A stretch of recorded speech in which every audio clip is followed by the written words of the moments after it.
mensuplarının tamamı serbest kalmış durumdalar. Kısaca özetleyecek olursak salı sabahı 27 kişi hakkında gözaltı kararı çıkmıştı.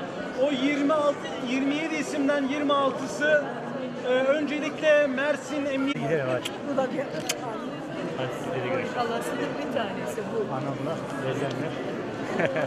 Bak. Hadi. Dur.